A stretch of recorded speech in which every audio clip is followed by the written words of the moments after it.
অনেক দিন পর বাসা থেকে বের হলাম। ঈদের এই 4টা দিন 5টা দিন ছুটি পেয়েছি, বাট সেগুলোকে ওভাবে কাজে লাগাতে পারিনি। তাই আজকে প্রচুর পরিমাণে বোরিং লাগছিল, লাস্ট ডে ছিল, তো ভাবলাম একটা জায়গা থেকে ঘুরে আসি।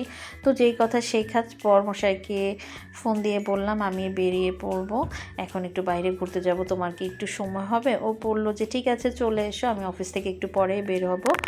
তো হ্যালো এভরিওয়ান, গুড ইভিনিং। এখন বাজে সন্ধ্যা 7:30, আর মেনত 7:30 থেকে আমার ভিডিওটা আমি সবসময়ের জন্য স্টার্ট করি। তো যাই হোক, আমার টেস্ট লগে সবাইকে স্বাগতম। আপনারা সবাই কেমন আছেন? আমি অনেক বেশি ভালো আছি, যার কারণে ব্লগটা শুরু করতে পেরেছি।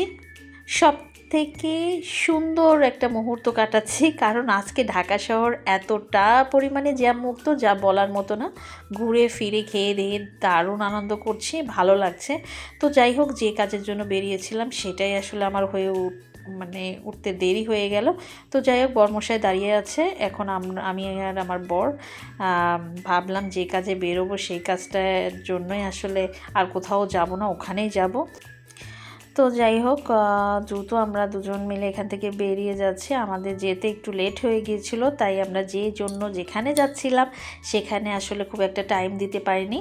তো যাই হোক, বলেই ফেলি কোথায় আসলে আমরা যাচ্ছি একটা ছোট্ট বাবুকে দেখতে, আর বাবুটার সাথে আমাদের খুব ভালো সম্পর্ক, কারণ তাদের সাথে আমরা একই বাসায় পাশাপাশি রুমে বেশ অনেকটা বছর ছিলাম, তাই বাবুর সাথে আমাদের অনেক বেশি ভালো সম্পর্ক। তো যাই হোক, বাবুকে দেখতেই মেনত আমরা গিয়েছিলাম। তো ভালো থাকবেন, সুস্থ থাকবেন।